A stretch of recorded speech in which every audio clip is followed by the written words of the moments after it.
LATRA wametufundisha namna ya usafiri salama na rafiki wa mazingira. Tumejifunza katika viwanja vya Mnazi Mmoja. Lakini mheshimiwa, kupitia app ya LATRA tumejifunza kwamba ile hofu ya kujua ndugu yako yuko wapi, amefika wapi sasa hivi, gari hilo liko wapi. Kumbe tumekwenda kwenye usafiri endelevu. Sasa hivi kila kitu unapata kwenye kiganja. Tumejifunza kupitia maonyesho haya. Huna haja ya kumpigia kondakta kumuuliza abiria wangu yuko wapi.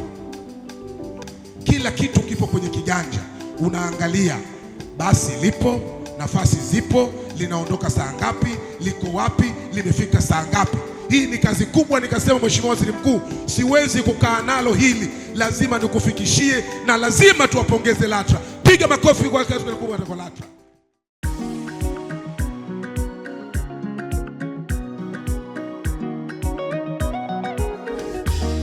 Mamlaka ya udhibiti usafiri ardhini LATRA, pamoja kwa usafiri bora LATRA, pamoja kwa usafiri bora LATRA. Mamlaka ya udhibiti usafiri ardhini LATRA ni taasisi ya umma. Ni siku nyingine tena, mtazamaji wa kipindi cha Usafiri na Maendeleo. Natumaini huu mzima wa afya. Karibu katika mfululizo wa vipindi hivi vinavyoandaliwa na Mamlaka ya Udhibiti Usafiri Ardhini LATRA na kukujia siku na wakati kama huu. Na mtazamaji, vipindi hivi vinakuhabarisha wewe kuhusiana na masuala mbalimbali yanayohusu sekta ya udhibiti usafiri ardhini hapa nchini. Jina langu ni Nancy Amani. Ungana nami hadi mwisho wa kipindi hiki.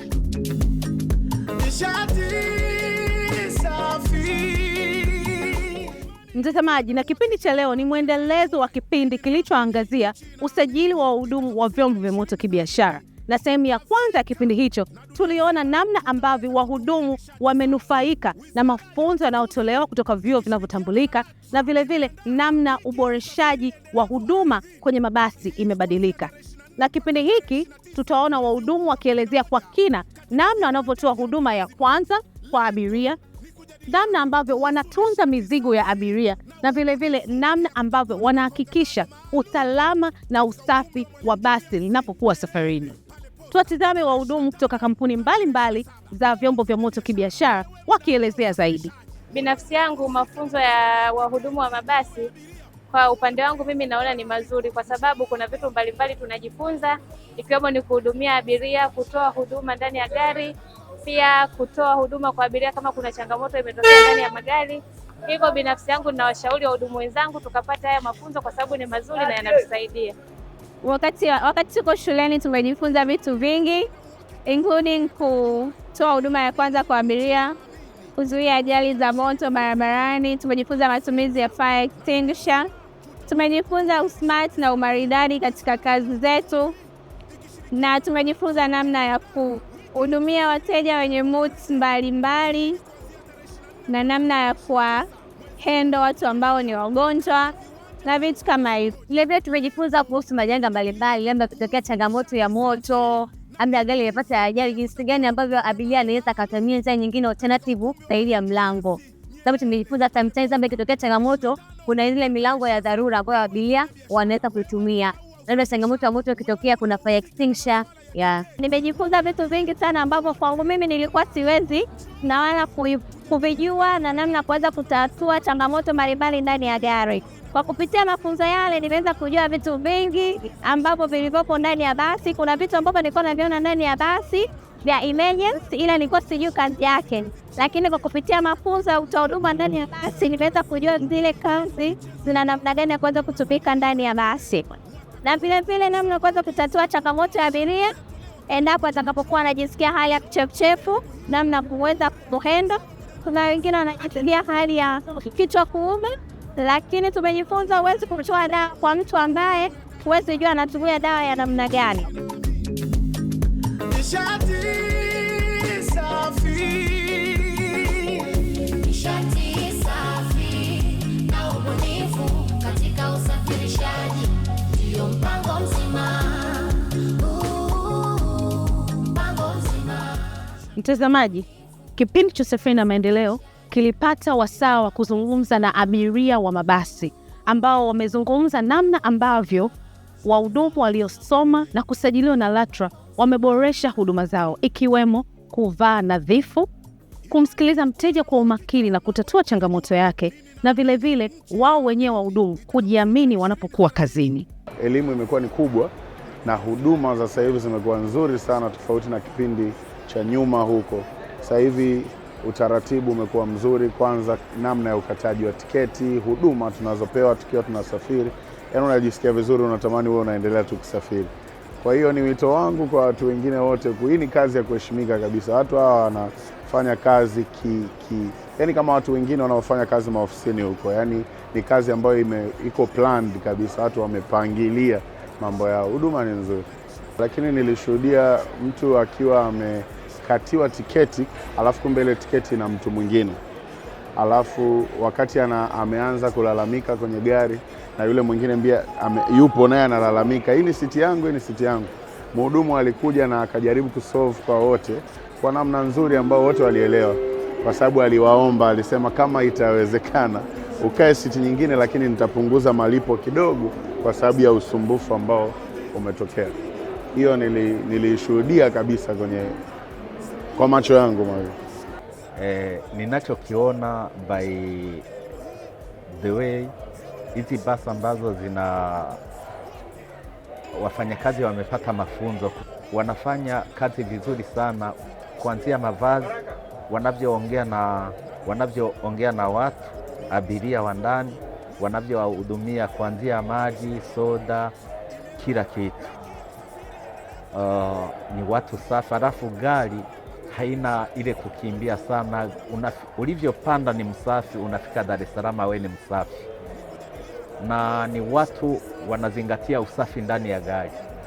Wale watu wanaopaka mafuta, hicho nakwambia ni kweli, wanaoshikashika vyakula kula, wananini, wanapewa tishu kwanza, wanapewa ndoo za kuweka takataka, alafu kuna shotco ambacho kina usafi wa kupindukia. Nishati safi na ubunifu katika usafirishaji ndio mpango mzima.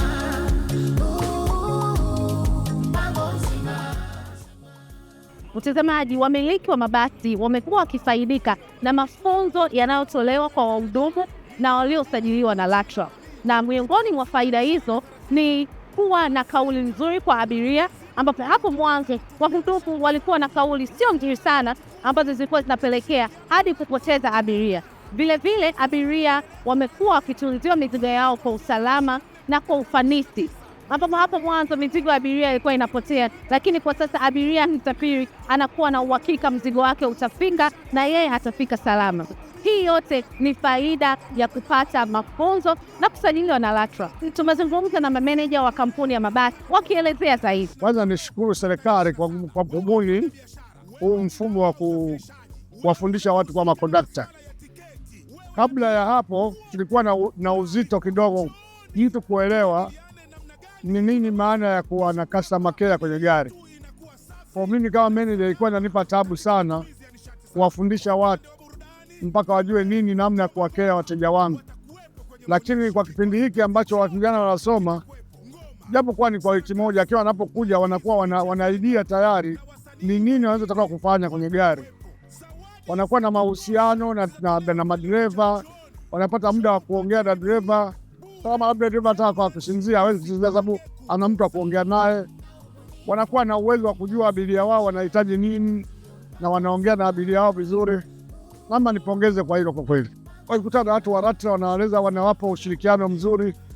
Tofauti na zamani nilikuwa napata simu mara nyingi sana, ushirikiano njiani unakuwa mdogo, lakini hawa waliosoma wanakuwa na ushirikiano mzuri sana. Wanakuwa wanajua hata kumwambia dereva wakati mwingine au kumkumbusha kwamba angalia tusije tukaingia kwenye VTS hapa tukaonekana tumezidi mwendo. Wewe wanasaidia kwa kweli. Tofauti na wale ambao kwanza walikuwa hawajafundishwa. Kwa makondakta wangu nafikiri wale waliokwenda kusoma, nafikiri nimeona faida yake. Kwani wamekuwa wanajielewa. Hata anapofanya kazi, anakuwa ni mtu ambaye anafanya kazi kama kazi, mfanya kazi. na ndio maana hata katika kampuni mfanyakazi wa wasilisho analipwa stahiki zake zote kama inavyohitajika, na hata anapokwenda anajua nipo kazini. Kwa hiyo mamlaka imetusaidia sana kuwapa ile elimu. Je, mkienda kwenye magari mnafanya nini? Na nafikiri siku hizi hata matatizo simsimu hakuna zile za usumbufu barabarani, kwa sababu tumeona faida ya wale makondakta kwenda kusoma.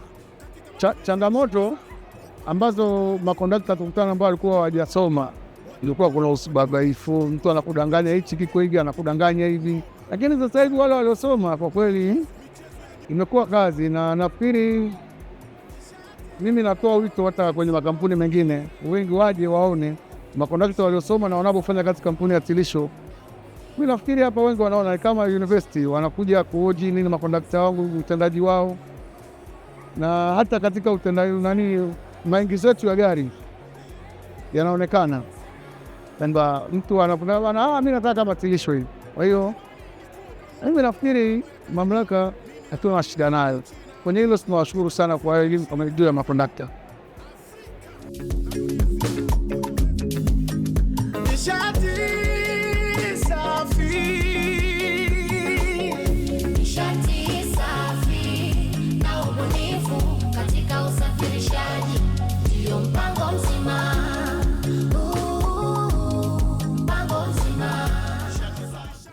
Mtazamaji, kama ndo kwanza unajiunga nasi, kipindi hewani ni usafiri na maendeleo kutoka LATRA, na hapa tuko kwenye kipengele cha Bonga na LATRA, kipengele kinachokuhabarisha wewe kuhusiana na masuala mbalimbali yanayohusu sekta ya udhibiti usafiri ardhini hapa nchini. Na leo tunazungumzia usafiri wa saa 24 kwa mabasi ya masafa marefu, ambapo Birukia Kibwana, afisa mfawidhi wa kituo cha mabasi Magufuli kutoka LATRA, anaelezea zaidi. Tangu mwaka 2023 mamlaka iliruhusu ratiba za usafiri wa masaa 24 kutolewa kwa wasafirishaji, kwa maana ya kwamba sasa hivi mtu anaweza kusafiri muda wowote ndani ya masaa 24. Na sisi kama mamlaka tunavyo vituo ambavyo vinaweza kuratibu huduma hizo za masaa 24. Tunacho kituo chetu cha kufuatilia mwenendo wa magari ambacho kinafuatilia usalama wa haya magari ambayo yanatoa huduma kwa masaa 24, ambacho kinafanya kazi masaa 24 siku 7 za wiki. Lakini pia tunacho kituo hapa ndani ya stendi ya Magufuli ambacho nacho ni kituo cha LATRA ambacho kinafanya kazi masaa 24. Kituo hiki kina wajibu wa kuhakikisha kwamba magari yanasafiri salama, usalama wa abiria unazingatiwa na huduma zinaendelea kutolewa, kwa maana kwamba muda wote aidha abiria anapotaka huduma ya mamlaka anaweza kaipata, au hata wasafirishaji wanapotaka huduma ya mamlaka wanazipata. Huduma hii ya usafiri wa masaa 24 imetoa wigo mpana kwa wasafirishaji, lakini pia hata abiria na wafanyabiashara ambao wanafanya biashara masaa 24, ambao mtu anaweza akaja Dar es Salaam akachukua mzigo wake akasafiri muda wowote. Hana uwezo wa kusema kwamba nitasubiri gari kesho asubuhi, hapana. Naweza akasafiri saa 12 jioni, saa 2 usiku, saa 4, hata saa 6, na katika sehemu yake salama, kwa sababu sisi kama mamlaka tuna wajibu wa kuhakikisha kwamba gari linapotoka mpaka linapofika mwisho wa safari inakuwa salama. Niendelee kutoa wito kwa wawekezaji kuendelea kuwekeza katika fursa hii ambayo imetolewa na mamlaka kupitia Wizara Mama ya Uchukuzi, kwa maana kwamba watu wana uwezo wa kuomba leseni, asi tunatoa leseni muda wowote, lakini pia mtu anaweza akaomba muda wowote ndani ya masaa 24 na akapatiwa kibali cha safari.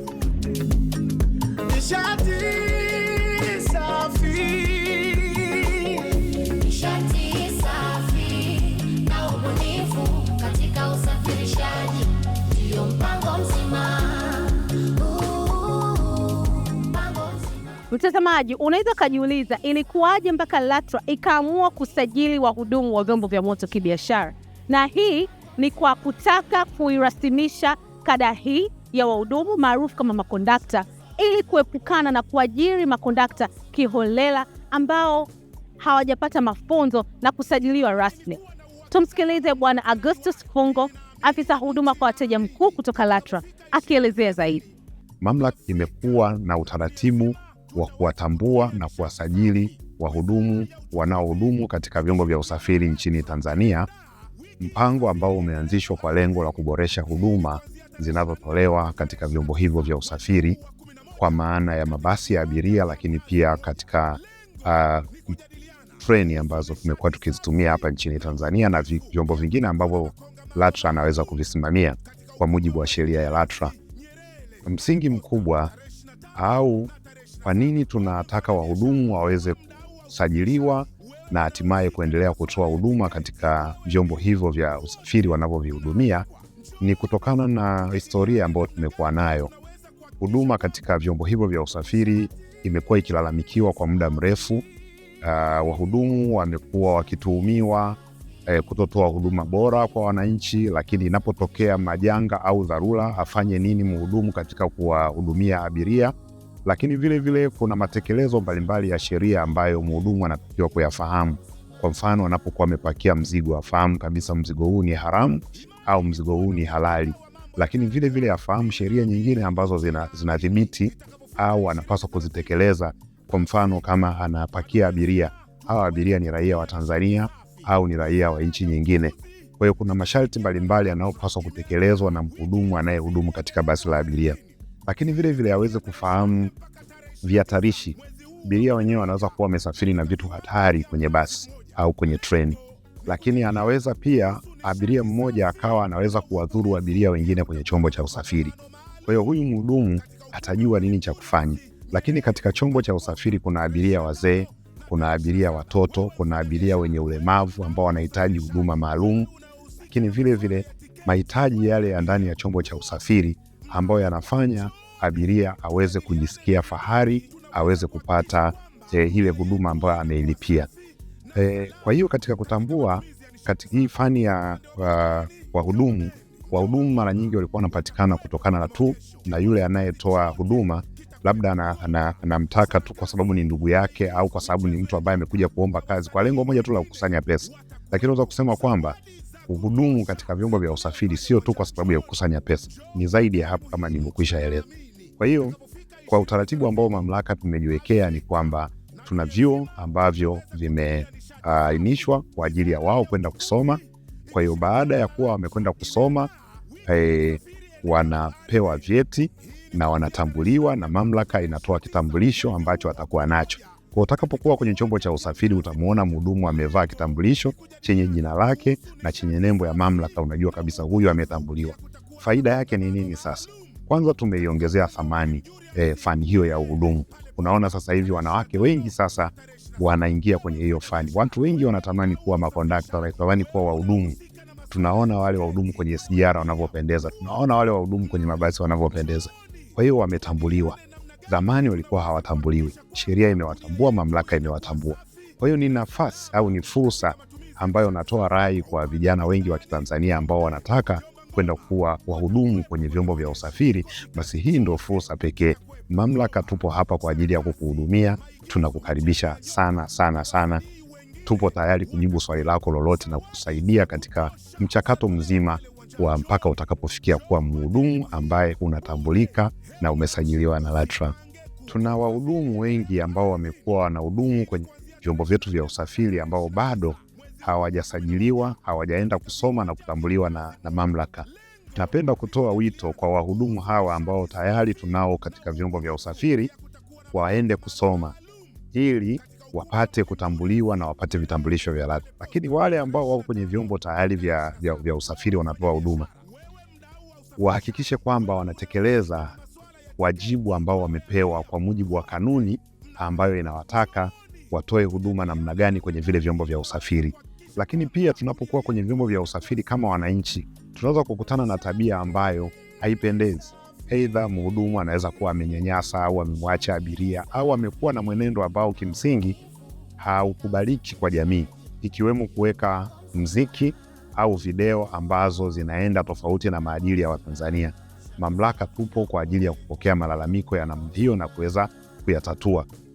Kwa sababu kama nyie ndio mnaosafiri na mabasi kila siku kama abiria, kama tutakuwa hatupokei taarifa kutoka kwenu, ni vigumu sana kufahamu sisi kama mamlaka kwamba nini kinaendelea katika vyombo vya usafiri ambavyo nyinyi mnakuepo. Lakini pia kuna wale vijana ambao mnatamani kuingia katika hii fani ya uhudumu kwenye vyombo vya usafiri. Nyie tunatoa wito kwenu sana sana, kwa sababu hii ni fursa sasa, hii ni ajira. Kwa sababu mbele ya safari, kwa mujibu ya kanuni yetu, hakuna mtu ambaye atahudumu kwenye vyombo vya usafiri bila kutambuliwa, bila kuwa amesajiliwa na LATRA. Kwa hiyo hii ni fursa ya pekee ambayo mnatakiwa kuchangamkia kwenda kwenye vile vyuo mara vitakavyotangazwa hayo masomo, na hatimaye muweze kupata kitambulisho na kuongeza thamani sasa ya kazi yenyewe ya uhudumu wa mabasi. Kwa mujibu wa kanuni ya usajili wa uhudumu na uthibitishaji wa madereva ya mwaka 2020, kifungu cha 20K kinamtaka mhudumu wa basi kuhakikisha anaweka alama kwenye mizigo ya abiria na vile kuweka mizigo mahali salama. Hapo mwanzo tulikuwa tuna utaratibu wa kuweka lebo kwenye mabegi yetu, tulikuwa tuna utaratibu wa kumtolea mteja wetu labda anatuma mzigo, tulikuwa tuna ile kumtolea risiti ya online, pokea meseji au kupata kabisa risiti. Lakini kwa sasa hivi huduma imeboreshwa, tuna risiti, tuna meseji pia. Hata kama ikitokea changamoto, mzigo wako umepotea, changamoto begi lako abiria limepotea, tunajua namna gani ya kusaidia pale inapokuwa mzigo wako umepotea. Tumefundishwa pia namna ya kukea mizigo. Kuna mizigo ambayo ni hatarishi, mizigo ambayo ni more flammable na mizigo ya kawaida. Kwa namna ya kuipokea na kuhifadhi sehemu kulingana na aina hiyo ya mzigo pia tumefundishwa. Tukija kwenye swala la usalama wa abiria, hapo kuna vitu viwili. Tunazungumzia usalama wa abiria mwenyewe na mizigo yake pia.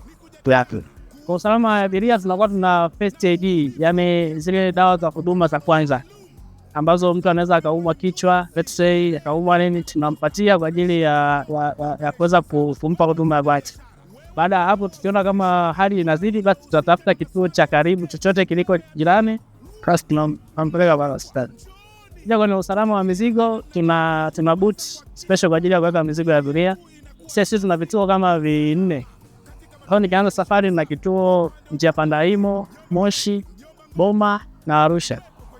Hata katika uwekaji wa mizigo, tunaweka mizigo kutokana na sehemu ambazo tunaenda. Na ile mizigo inakuwa ina risiti ambazo zinaonyesha sehemu husika ya mizigo inakoenda.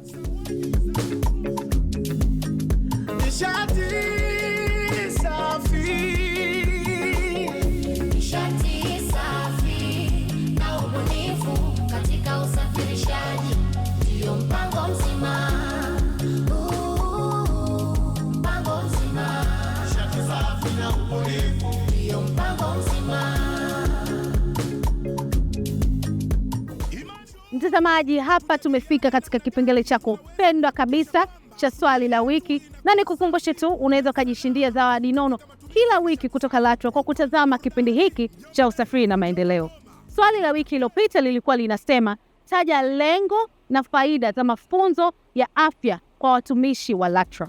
Na mshindi wa swali hili anakwenda kwa jina la itz.amarius ambaye amejishindia zawadi nono kutoka LATRA. Na swali la wiki hili linasema hivi, taja vitu vitatu ambapo wahudumu wa vyombo vya moto kibiashara wanazingatia wanapotekeleza majukumu yao ya kila siku.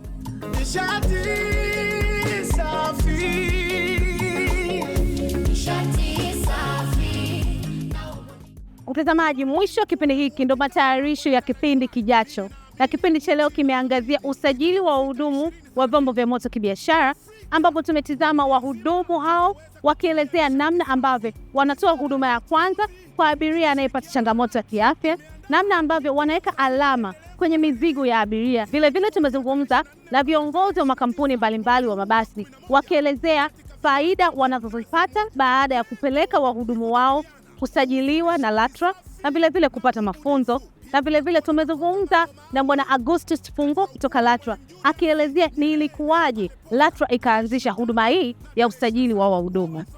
Na mpaka kufikia hapo na mwisho wa kipindi hiki, ni kusihi uendelee kuhabarika nasi kupitia mitandao yetu ya kijamii, yani Instagram, Facebook na X, na vile kupitia tovuti ya mamlaka, yani www.latra.go.tz, bila kusahau LATRA Online TV.